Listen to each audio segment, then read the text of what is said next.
we are very happy to be joined by one of the artists that we have on display here in the museum, who's been doing some art classes for us for a while, Matilda Wentzel. So she is a local artist trained in numerous techniques and mediums. She attributes her creativity to her time spent as a child playing in the woods of Appalachia, and the freedom of having a good education brought her energy level and decisions. Her silent techniques are self-taught through many years of experimentation with lots of different mediums, and finding inspiration in her work through travel across the United States and abroad. She takes great pride in having her work challenge a viewer to think and interpret from a soulful place of contemplation. Thank you for joining us tonight. Thank you. Hello, my name is Matilda, and I'm super glad to be here. Thank you all for coming out. Tonight we're talking about the flow zone and how that can heal our nervous system. And usually the way that people get into the flow zone is through creative acts, and specifically activities is what induces the flow zone. Who all is familiar with what flow is? You can just raise your hand if you know. Okay, interesting. This is good. I can let you know some things. I love flow because it gives us all these chemicals in our brain, and so it can be kind of addicting. And so I have studied it as a way to get into the flow zone more. And we do see it for artists, especially because we're spending many hours creating, but everyone can experience it, and everyone does in some way. Even animals experience the flow. And yeah, so I'm going to start with some questions. And what I want you to do is think of the very first thing that pops into your mind. So, what's the first thing that pops into your mind when I ask, what brings you the most joy in life? And you can just keep it to yourself quietly, unless you want to tell us. And then the next question is, what is your creative outlet? And then if you don't know what the flow zone is, this question may not make sense, but what gets you into the flow zone?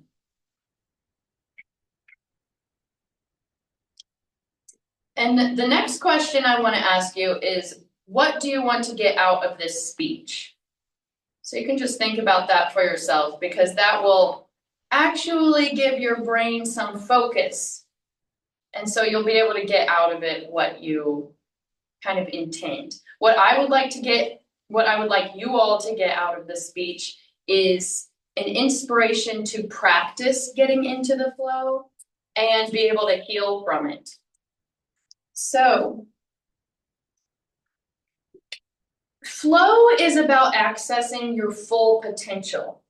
You have access to so much more when you're in the flow zone than you do regular everyday life. So it's really about being your best.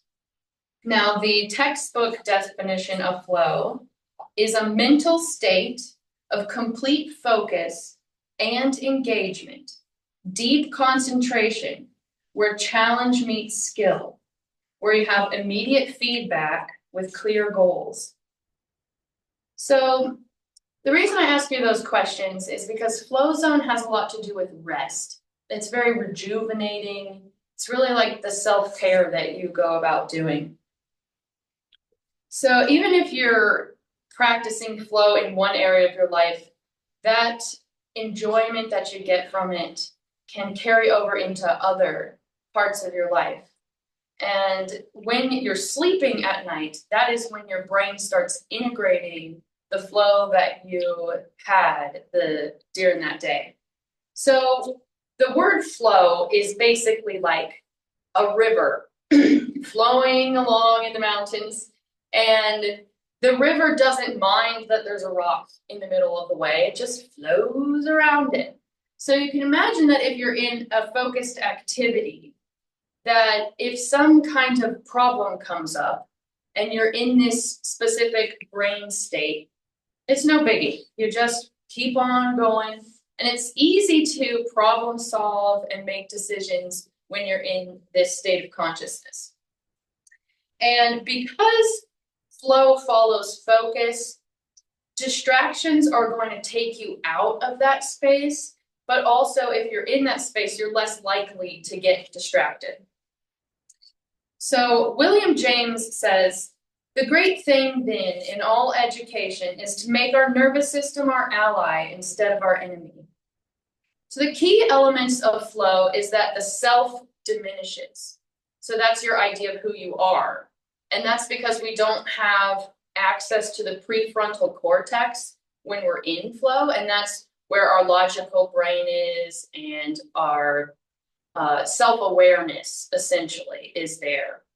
And again, flow is a present moment experience. That's what focus is. You're focusing on what is at hand. So you cannot experience flow if you're worrying about the future or the past, which goes back to that prefrontal cortex, where that is, there's some animals that don't have access or don't have a prefrontal cortex. And so they don't think about the past. They don't think about the future. So if you're in this flow zone, you're just going with whatever is in the present moment. And then lastly, flow is an activity that is rewarding in and of itself. You're not trying to get an outcome. You're just enjoying that experience. The other interesting thing is that flow is consistent among all human beings, and like I said, also animals. And that's very rare in psychology. Flow is the only time that your brain releases 5 happy chemicals at once, which is amazing. It's the only time. And those chemicals are, if I can pronounce them, norepinephrine, dopamine, serotonin, anandamide, and endorphins. So all 5 of these are feel-good, happy chemicals, and they are also performance-enhancing. Dopamine and norepinephrine are responsible for a heightened sense of awareness, and you can see and feel more and process, but not only being able to see more, you're being able to do it with less effort. And that's one reason that your brain loves flow, because your brain is always trying to conserve energy. So if this speech were boring to you, then you'd be sitting there, wandering or like trying so hard to focus. But if you're curious, that is the number one. I really think that the number one piece of who we are deep inside is curiosity. And so that is a very flow-inducing experience, to be curious about something. Endorphins are painkillers and pleasure producers. So like recently I hurt my finger and I couldn't feel anything. And that was the endorphins kicking in. Endorphins mediate how we process stress in our life. So it's like someone who exercises and goes for a run and they get those endorphins going, then the rest of their day or the rest of their week, they just feel so much better. And that's why flow is so healing. And it's proven that those who experience flow on a regular basis are some of the happiest and fulfilled people in the world, which is why it's good to go ahead and start up some kind of flow-based practice for yourself. And I'm sure you already have one in a sense. So scientifically, norepinephrine is about focus. Dopamine is about pattern recognition. Anandamide widens the database of pattern recognition. So you're connecting things. And endorphins help to modulate the stress levels and keep you calm. And serotonin is the happy pleasure chemical. So what I found really interesting about flow is that it mirrors our sleeping life. And if you know what REM sleep is, it just stands for rapid eye movement. And every night we go into these cycles. And REM sleep is the most important cycle that you can get into, but we actually only spend about 25% of our sleeping time in it. And we go through about 6 to 7 every night. So you're going into these cycles, and in the morning, it's easier to get into them and you're getting into them more rapidly. And the same thing can be said about the flow zone, that the more you get into it, the easier it's to get into it. And also the more you want to get into it, the more addicting it is. So your brain has these natural cycles that last 90 to 120 minutes. So if you do want to almost up level in your character, you can easily just give yourself an hour and a half every day. And sometimes you might have to tell your friends and family, hey, please leave me alone during this time. I'm just going to have this time to focus on my activity. Because say you get into the flow and then your phone dings, which you're not going to be able to keep your phone from dinging unless you turn it off. And so you want to just give yourself that time, because if that happens, then you're going to be distracted and kind of pulled out of the flow zone. And it can take either up to 15 minutes to get back into it, or you may not be able to get back into it at all. So drink some water here. Does anybody have any questions so far?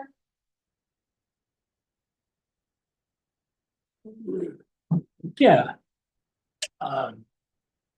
We, as primates, we are social animals.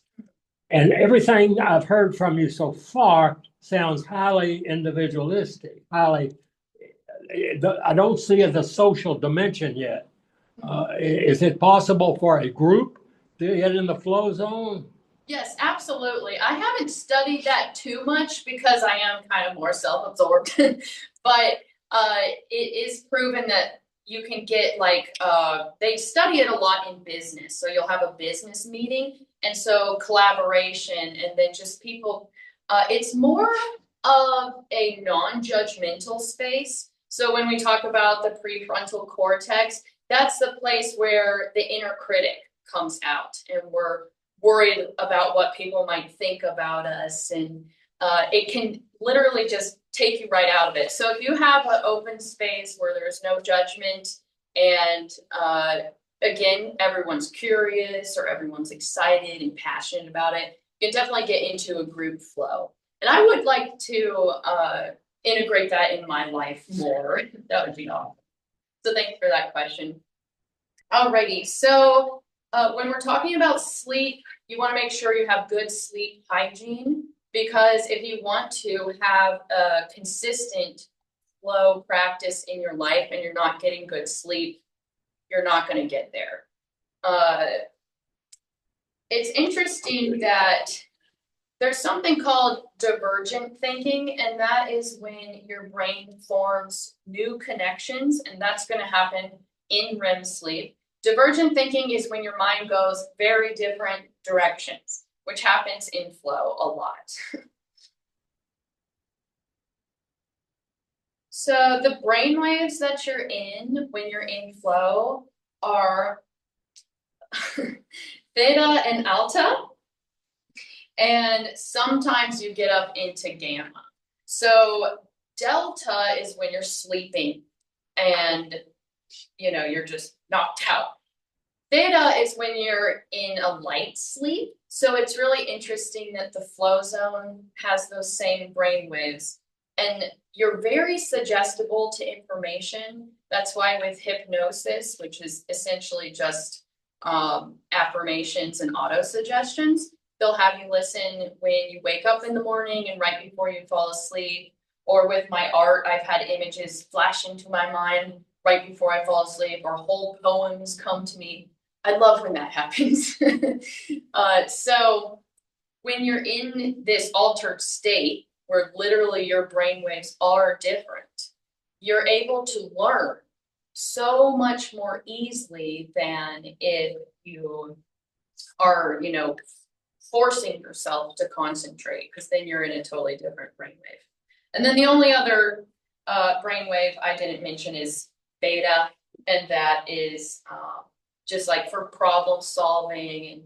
And flow can also be problem solving as well. And then that's why I had the binaural beats going, but I am not going to turn them back on because my speaker will go and be like Bluetooth connected.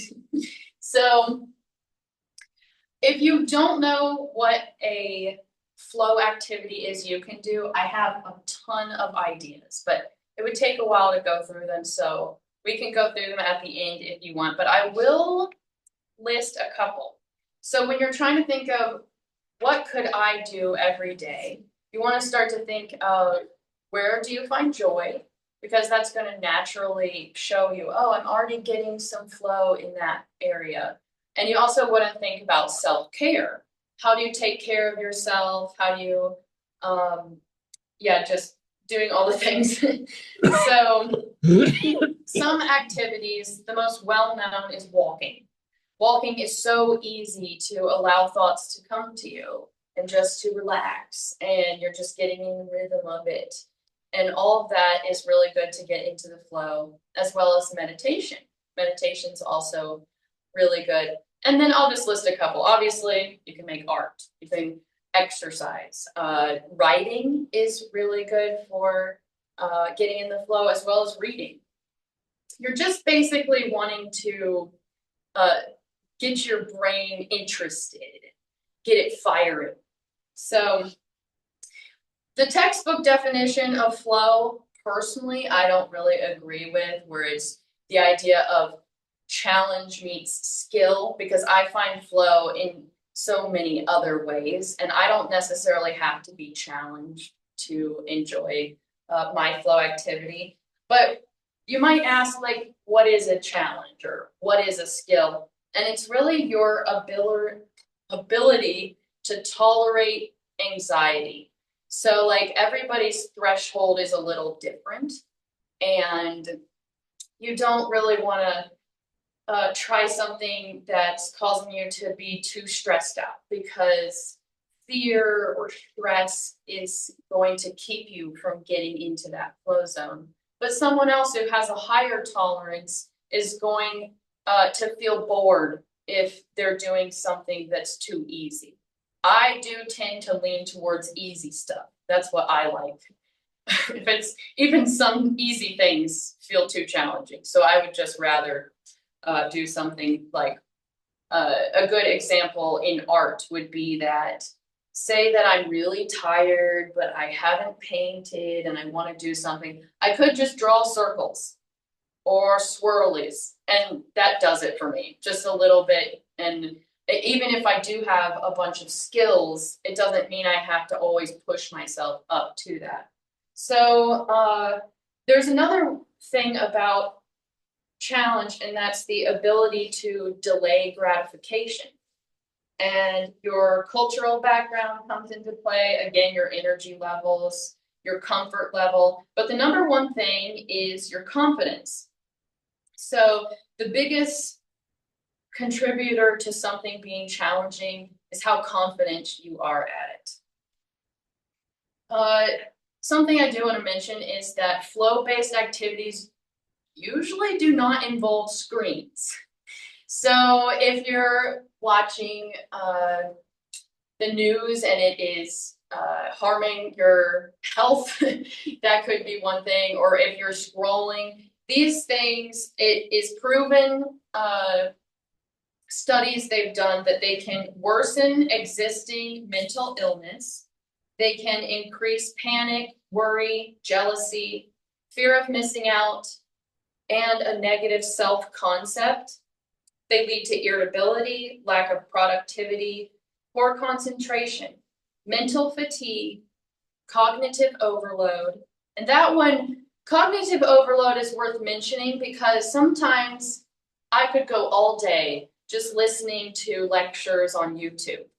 But by the end of the day, I could be a little bit more on edge, perhaps, because my brain has just been processing so much. So if someone's listening to videos, scrolling on their phone, doing all these things, then that is where you want to just scale it back and go more into meditation, have some silent time.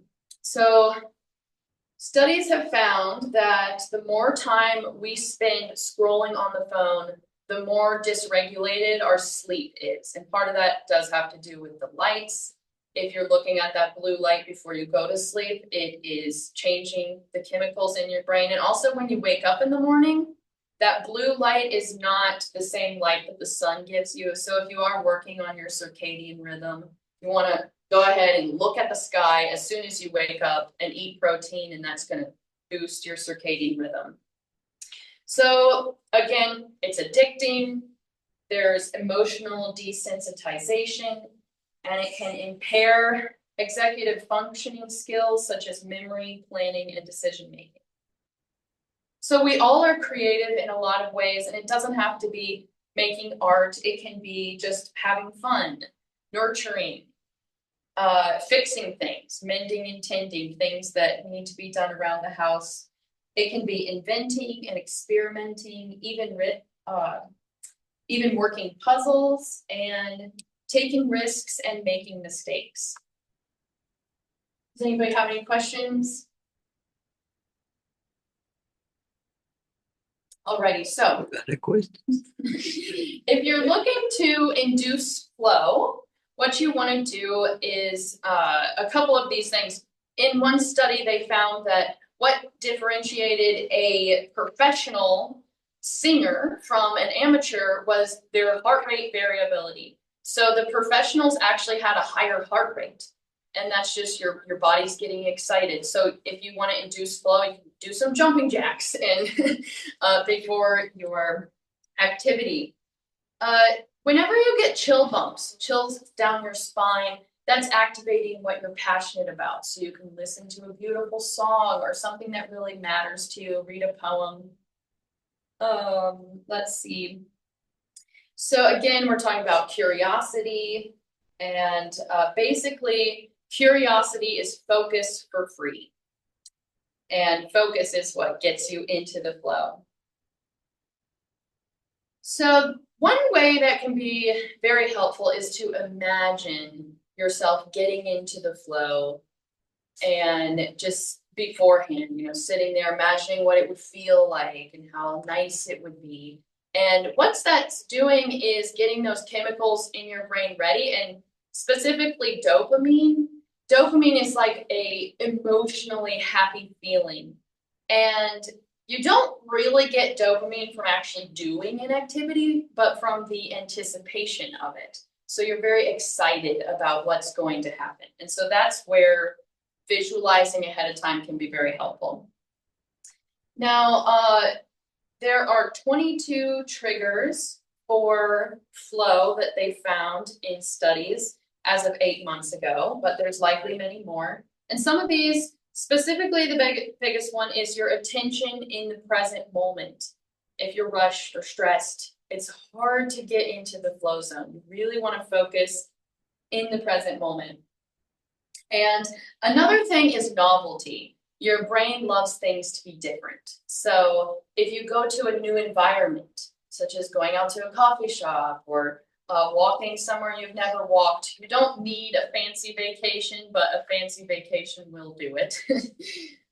Essentially, you can use flow to go on vacation instead if you want. Let's see. There's unpredictability and risks and mistakes, complexities and patterns. These things also get your brain thinking and can help you get into flow sooner.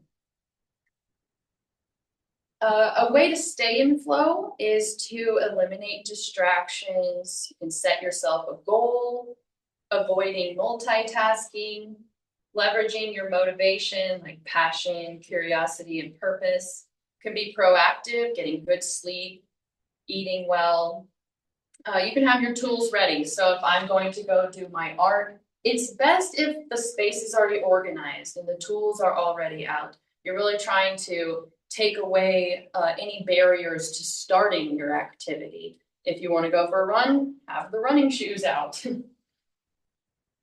So you definitely want to relax. So breathing deeply, anything like that will help you get into the flow. A really interesting thing about flow is that it will help you generate ideas.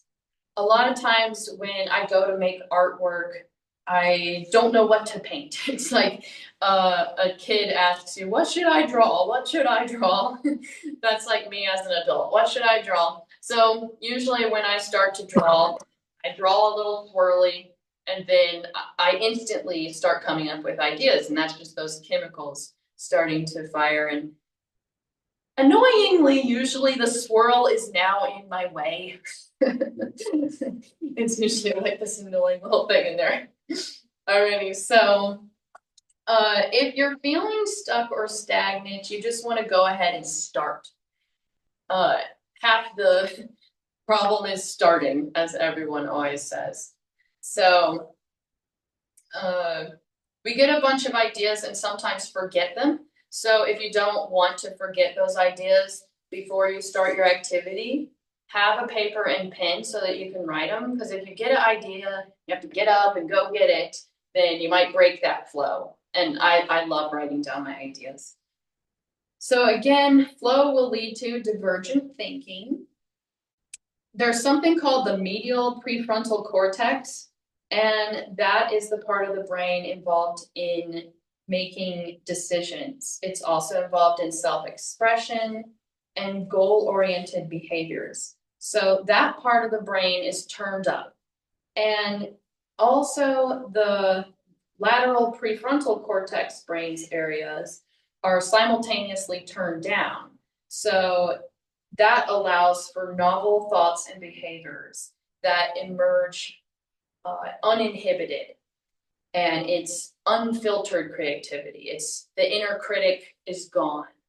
So you're allowing for all those wonderful emotions, decisions, expressions to come out, but then you also don't have your second guessing of yourself in the way, which is very helpful for all areas of life, really. And that's why it can be very healing for people to experience flow, because it boosts your self-esteem and it teaches you how not to always be self-critical and wondering what people think of you or even what you think of yourself. So another reason that flow is super healing is because it does take you away from yourself. It's kind of like if you're at the top of a mountain and you look out at the view, it's this awe-inspiring feeling. You're like, that is essentially those same chemicals in the brain. And you feel small and you forget about yourself there. It's like an astronaut, if only I could be an astronaut, looking down on the earth. I mean, that's gotta make you have some really wild thoughts and you just kind of forget yourself, essentially. You can get lost in singing a song or lost, I often get lost painting, and that's where we get people saying, I didn't make it, I don't know where it came from. And a lot of people say it came from the muse, it came from an outside agent. And that's just because we're not really connected at that time to these labels we've placed on ourselves, the expectations that other people have of us. And I always call it a divine download. If you go into the basement, there is some artwork down there, and I actually titled one Divine Download.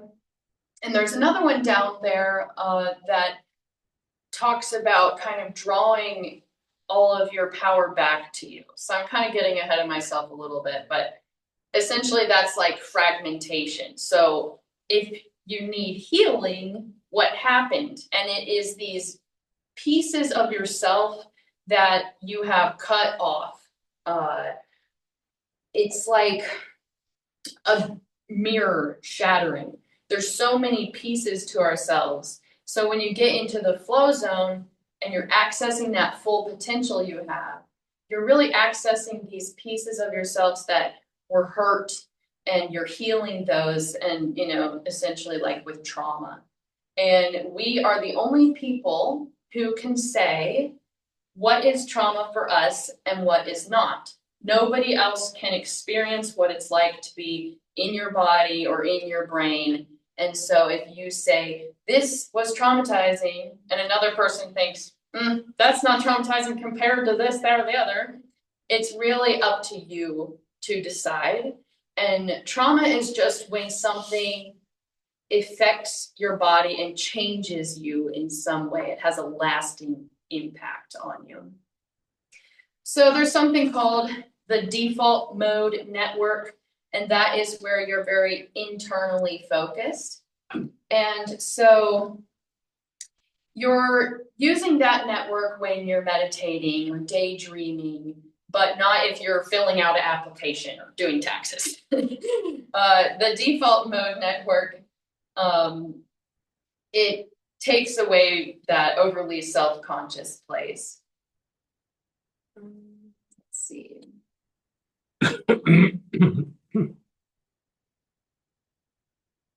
Let's still move along here. The word ecstasy comes from the Greek to stand outside oneself. And so ecstasy is kind of how you would imagine being in the flow. And again, it goes back to people have always had this understanding.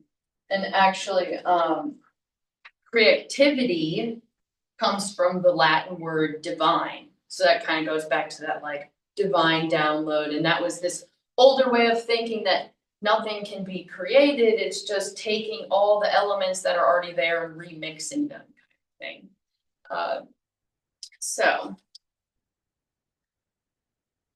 Creativity is therapeutic and relaxing. It's a release and a relief. So the ability to express yourself takes what is inside your heart, inside your brain, and puts it out for either just yourself to see or everyone, but no one's going to understand it like you. So when people use art therapeutically, the artist may, again, just draw circles. And in their mind, these circles mean peace, or they mean stress or sadness or something. And someone viewing that may not know, but the artist themselves knows. And so it's a metaphorical picture for the creator to understand themselves. And the best thing about it is that it doesn't use words. So it can be challenging if you've had something happen to you that's traumatic to talk about it or put it into words. And it can be easier, especially easier if you create about it. Some people actually don't remember the traumatizing things that happened to them. So then how are they going to talk about it? But just expressing with color, and it helps the emotions. Because even if you don't remember what happened to you, you can still be triggered by something, which is why it's like, why am I getting angry about this? Why am I so upset about this? Sometimes you don't understand, but there could be something hidden going on under the surface. And a lot of times art is great because it challenges us to face those things. And it challenges us to really look at all those little pieces of the scattered self and be able to draw them back together and make sense of them and make sense of ourselves. So another way that art can be very healing is that it gives you a sense of control. If something traumatizing were to happen to you, usually you're not going to ever be able to be in control of that situation. But even if it's something small, like running late, it's like maybe you could have been proactive and that's where your control was. But if you're already in the situation, there's nothing you can do. You have to just accept it, be in the present moment. So art is great because you get to control this environment you're creating, what colors you're choosing, what shapes you're choosing. Even cleaning up a mess teaches yourself that you have control over your life and your ability to handle messes. So the best thing that art can do for healing is connect us to our subconscious mind, which again is like the flow zone, where I say that you're getting into that state akin to sleep, right before falling asleep. We're just kind of like, moseying around. And that is really where you're suggestible and where your subconscious mind, you have some access to it there. So that's why, again, people use hypnosis. And that is the stories that you tell yourself. And this is something that significantly changed my life. And it happened when I did take some hypnosis therapy and I was taught about it. And it's interesting when we talk about the self and your idea of yourself. It's like, I'm this way, I'm this kind of person, I do this happens to me, I go here, I fall in this category. But your mind has the ability to imagine, and it can literally imagine anything. And so simply by changing a story that you have about yourself or your circumstance, you can actually change your whole perspective, your whole behavior, and all your actions. So a simple example would be like, what if I said like, nobody likes me, life is so hard, and changed it to, actually, I'm a pretty enjoyable person to be around. I'm agreeable. I have a lot of friends, and like there's challenges in life, but I can handle them. And so you can get really complex with these stories, or you can keep them nice and simple. So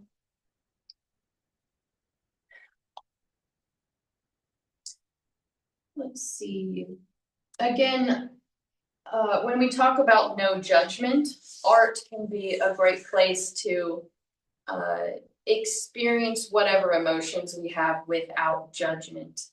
And if you're bringing it, I'm trying to think how you would bring it into other experiences. But again, it's that what you are doing is self-motivating and self-fulfilling. So like running, you don't have to judge yourself by how fast you run.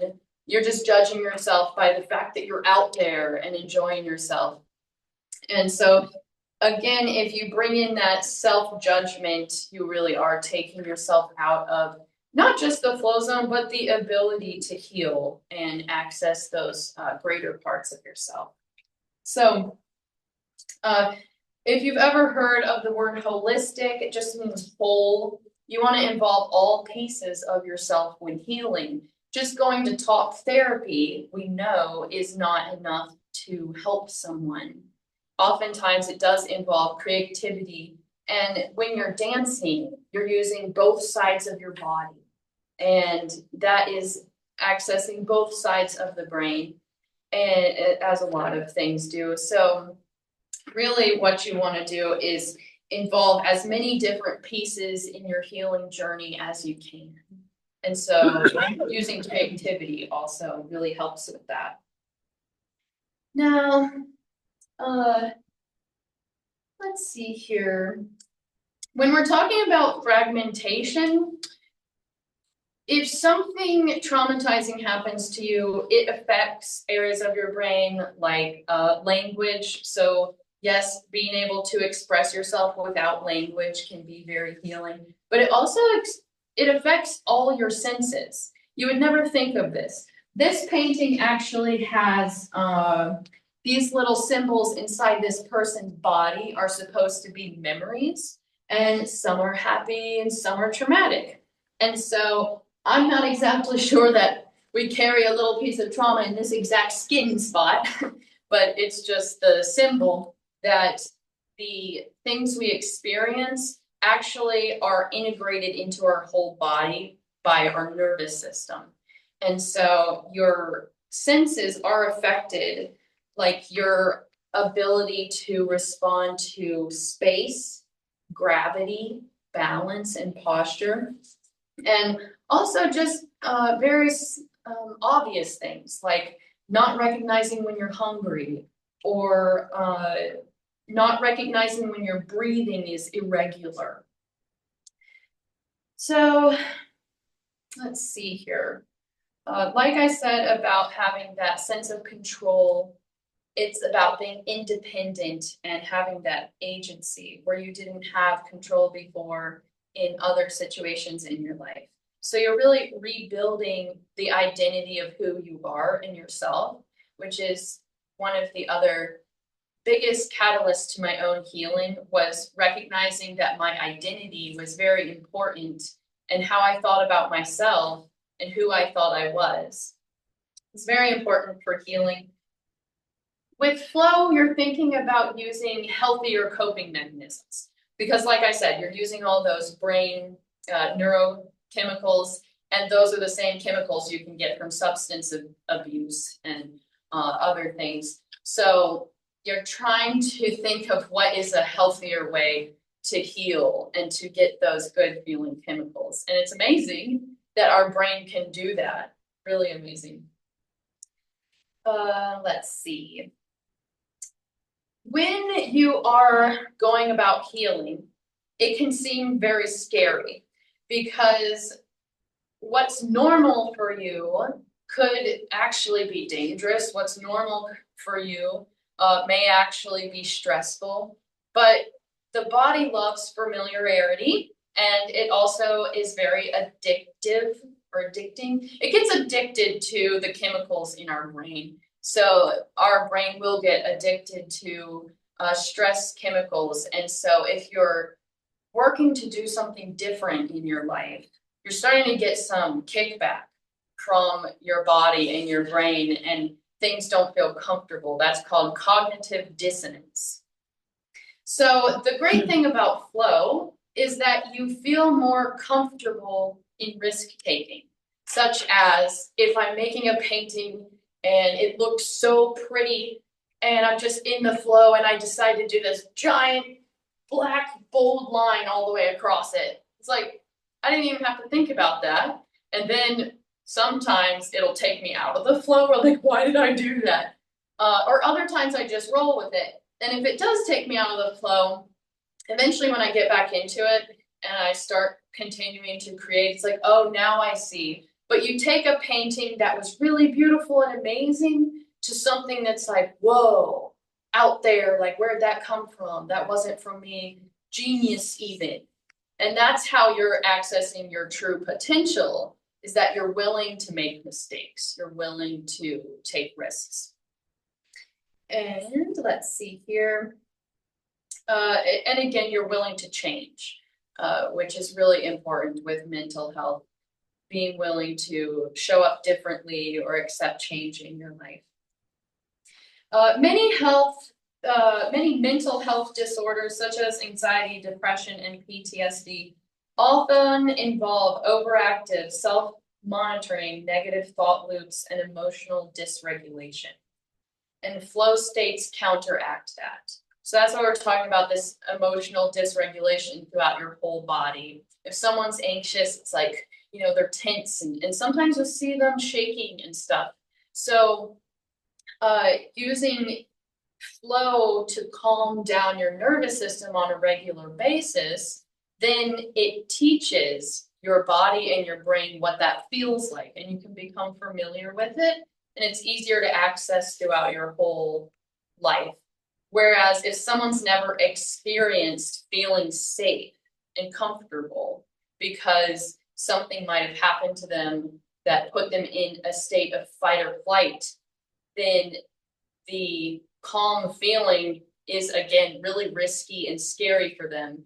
Because if someone is in this fight or flight mode that they've been in perhaps since childhood, and someone's like, calm down, be safe. As soon as they calm down and be safe, they have all these thoughts coming to them like, but someone could be out to get me. And what about this and that? So you're really teaching yourself what safety feels like, and just being willing to go there. A fun fact about the flow zone is that it's actually still being studied. It's not like 100% facts, I suppose, but when you're in the flow zone, your frown muscles are paralyzed essentially, and your smile muscles are overactive, which is why if you watch a video of a famous musician called Billy Strings, their lips are doing all these weird things. Or like I recently took a video of myself making pottery on the wheel, and it was funny watching myself. I was like, what kind of facial expressions is she making? So I thought that was a really interesting thing. Furthermore, with your fight and flight or your rest and digest in your nervous system, What's interesting about flow is that both are activated. You both have this heightened sense of arousal and ability to focus, but you also are experiencing a calm space. So it's really a space of synergy, essentially. And then, just so we have a little time for questions, the last thing is the time element. Again, it is about being present in the moment. And that's why a lot of people experience this timelessness. Again, like the prefrontal cortex, the past and the future. And so if you do want to get into flow, and this is the area that I'm challenged by most, that I practice, and I've been practicing for so long, and that is just going slower and resting more and not rushing too much. And part of the reason I rush so much is because I have so many ideas, because I am in the flow zone so often. I get so many ideas and I want to keep doing all of them.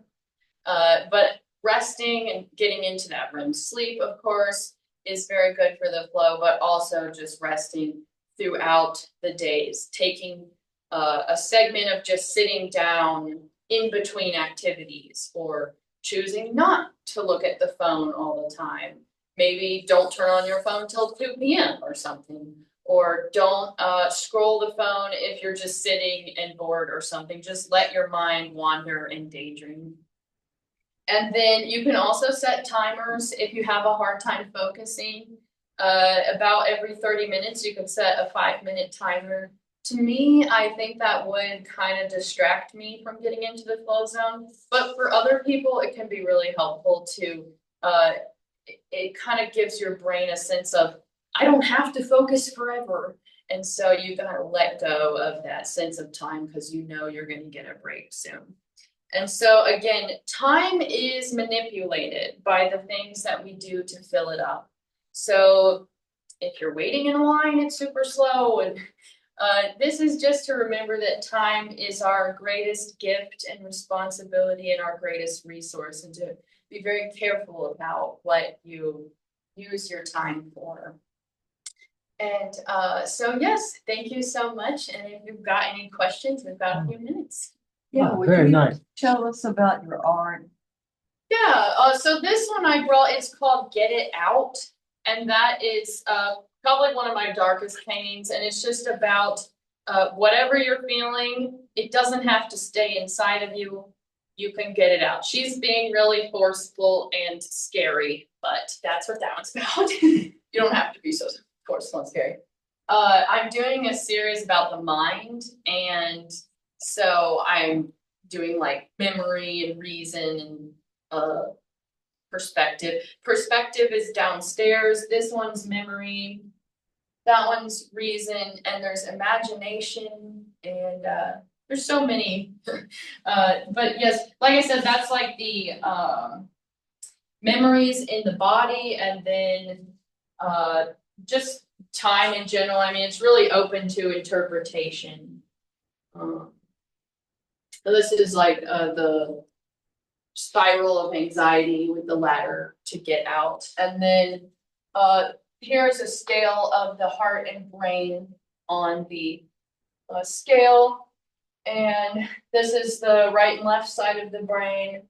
The throne room is kind of like your identity, like who's on the throne, who do you answer to.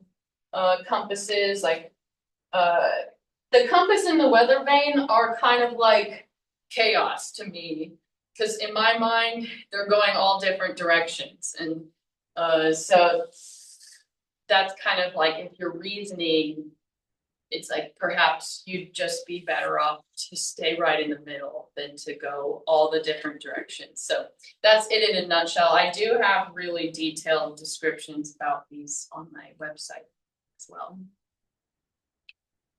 A term I've been seeing lately, here and there, like Parade magazine type sources, mindfulness. Can you distinguish between the flow and that, please? Are they the same?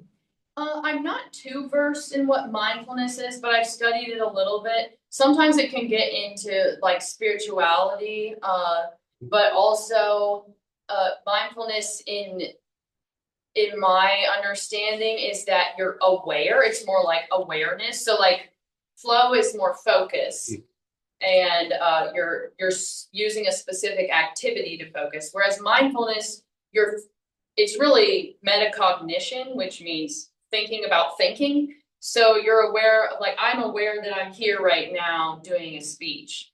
If I were to yell at someone, it might seem that I would be unaware of what I was doing because I've kind of lost sense of myself. So mindfulness is really good if you have mental health problems because you're able to think about like, oh, I just said something really self-deprecating. Maybe I should take that back and use a better vocabulary word for that kind of thing. That's my understanding. If I'm trying to thread a needle, Yeah. I'm moving my mouth. That's interesting point you made. Yeah. And I'm not thinking about the politics of the Middle East. I'm not thinking about anything Good enough. but that. Now, am I in the flow? Probably. Because you're focused. That's the question. Is it effortless? Because the flow is very effortless. Like if you're getting frustrated, then you're coming out of the flow. I'm not frustrated, but I just know exactly what to do, how to do it, but I have to pay close attention. Am I in the flow? I think if it's easy and effortless, then yes. Okay. So you've been doing it all along and I didn't know, see? Well, how can if everyone is in the flow at the same time, we have chaos, don't we? I'm not sure about that. Well, what do you mean? On my way home, I go to a four-way stop, and there's a lot of traffic. I don't want these other people to be in the flow and unaware of the opinions of others. I want them to be desperate for self-esteem and try and do the right thing in the eyes of others. Yeah. I don't see how society can tolerate everyone being in the flow very often at the same time. I guess this goes back to my original comment about the social implications of the individualistic flowing. I think that I experience flow a lot when I'm running around town putting up my artwork. And because I'm so excited about putting up my artwork, I tend to be in a good mood instead of like, running errands, maybe not so much. And so then when I meet people and, if I'm not rushed or something, I can have a conversation with them. So it's more like community where you're talking and just enjoying each other. Whereas if I'm in a rush or doing something I don't want to do, I probably would have to, it wouldn't be effortless. It would cause me to have to use a lot of effort to talk to someone or, rush off to the next thing. But yeah, I know driving can be a very flow-inducing activity for people because their body just knows what to do because they've done it for so long. But I have not had good experiences at four-way stops, especially in this town. So I can't really speak to that so much. But I wouldn't say that people, if everyone's in flow, that they wouldn't be aware of other people. That's bad. Yeah. And that's why flow has a lot, it's very linked to activities. Very what? It's linked to activities. Yes. More than just like constant. I think you can be in like a almost flow constantly if you want to be. But when we're talking about the kind of flow that just time escapes, everything's a different state and you get in those brain waves. I think it's more like specifically time sensitive. I think when you get older, like I'm living in the moment. Yeah, are you in the flow now? Are you in the moment? I don't know because I don't know what it was till now. But like I don't worry as much now that I'm older than I did when I was in school and had to worry about, band practices coming up and all that. Now I have time to just float around. And I have learned one thing. The most important thing that we have is time. Time. And it's the one thing that you use it or you lose it and can never get it back.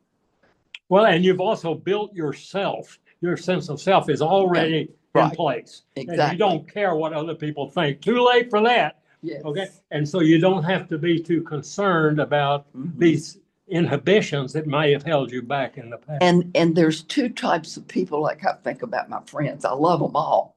But there's one type of person that is always worried about, I've got to do more for other people, or I've got to get the Sunday school class lesson done or all that. And I'm just kind of floating along. And if I get it done, okay. But it doesn't bother me if I don't. Yep. Yeah. There's two types of people when we get old. And some are still worrying about everything. And others are just having a good time. Mellow. I bet you the people having a good time practiced flow, and the people having a bad time just have the neuron pathways of everything's a bad time. Yeah. Yeah, but that's beautiful. I Yep. like But you don't know that until you're old. Yeah. that. Unless someone teaches us. What? Unless someone teaches us. Yeah. Yeah. Yeah. Which you're telling us. You need to be talking to 18-year-olds. Yeah. Telling them. Yeah, this is a wonderful presentation. You could, and I wonder what sort of audience you would find at a place like a nursing home, where your geriatric audience might have a different reaction than, 12th graders. Yeah, it would be cool to hear. And of course you could edit it for the young ones. That would be really fun. I like working with kids. That would be more interactive. They'd be all about it. Yeah. What is your things like she paints? What do you, Yeah, when I you're love having hearing fun, y'all's flows. what do you do? When I'm having fun, usually reading a book. Okay, that's your thing. Yeah, well, The it brings me a great deal of pleasure and you're focused. Yeah. And relaxed. Mhm.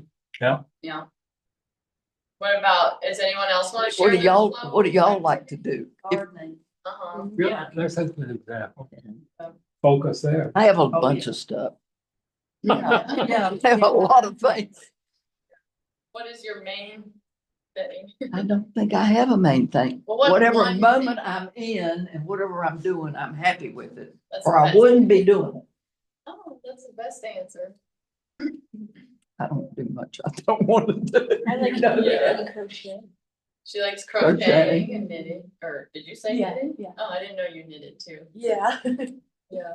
Do you have What do you something? do? What do you like to do? If you were having fun going out. Be in the wilderness, fishing. Mhm. Outdoor and. And he knows how to whittle. Yeah. Are there other cultures where being in this state of mind, we'll say, is more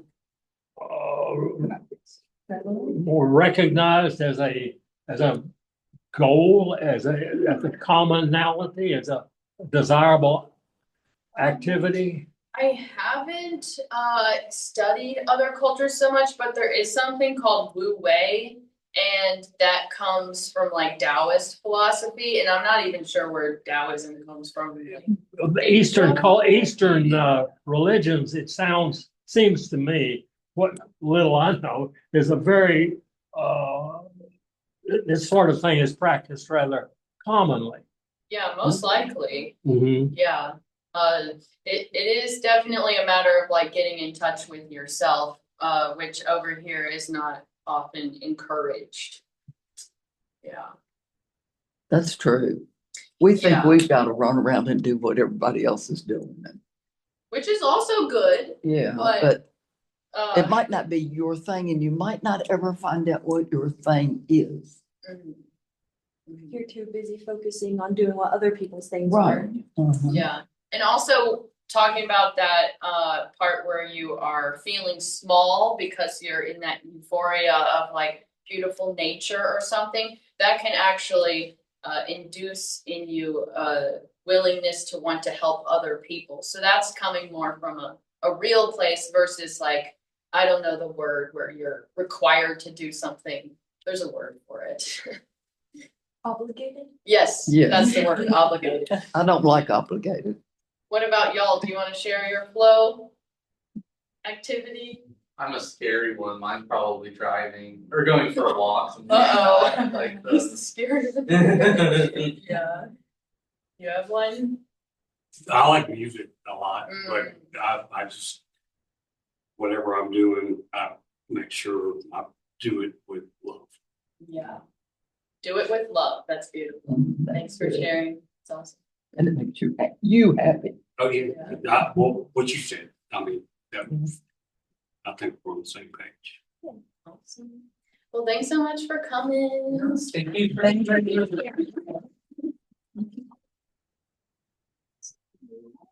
So thank you all for coming out tonight. So as promised, next month, if you join us, so we do this the second Thursday of every month.